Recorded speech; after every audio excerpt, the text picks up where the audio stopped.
Hello and Assalamu alaikum. My name is Sarah Batul and today I have two very special guests from Denmark. Mr. Jakob Linulf, the Danish Ambassador to Pakistan, and Mr. Ulrik Eversbusch, the Director Global Corporation, Danish Energy Agency. Thanks for joining us. So Mr. Ambassador, how has your experience been in Pakistan? How is Pakistan treating you? You know, before coming here, people would tell me a lot about Pakistan. They will say the people are friendly. Yeah. They will see the hospitality is legendary. They will say the nature is beautiful.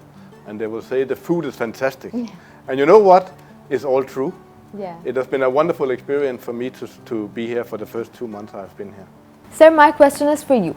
Since Pakistan is transforming its energy sector and it wants to generate 60% of its energy from clean and renewable sources. So in your opinion, how will Denmark help Pakistan in that regard?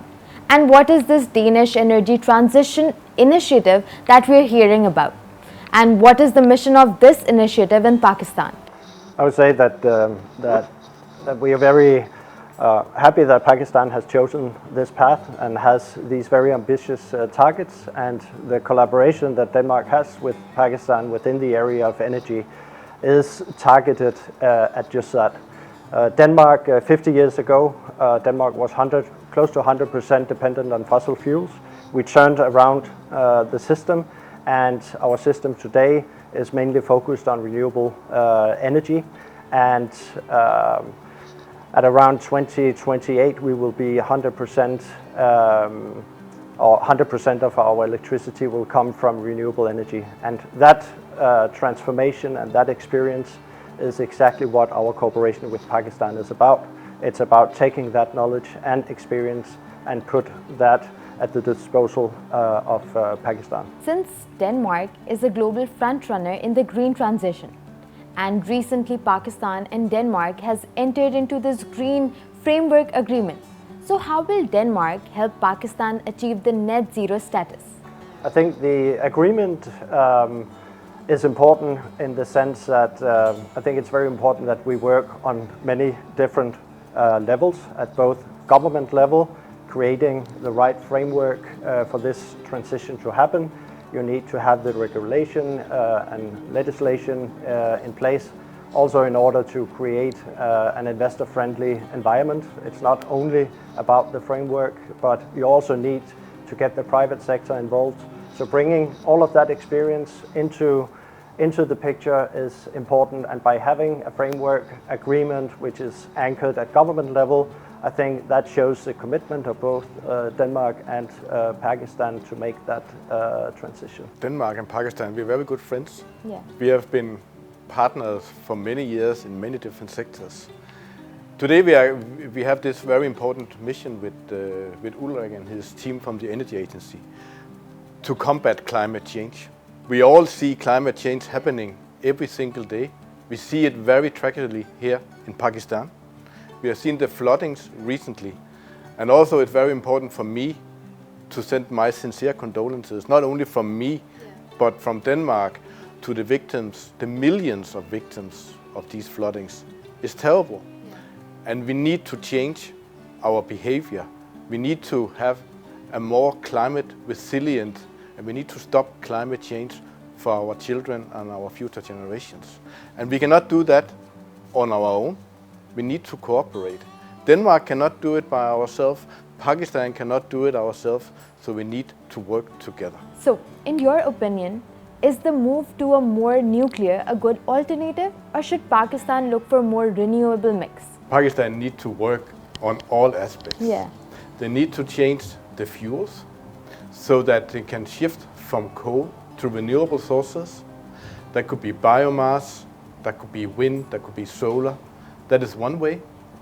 But Pakistan also needs to be more adaptive to the climate changes. And I think by having a mixed energy system also makes you less dependent, and the energy independency is extremely important. So to be reliant on nuclear would also make the whole energy system of Pakistan very vulnerable.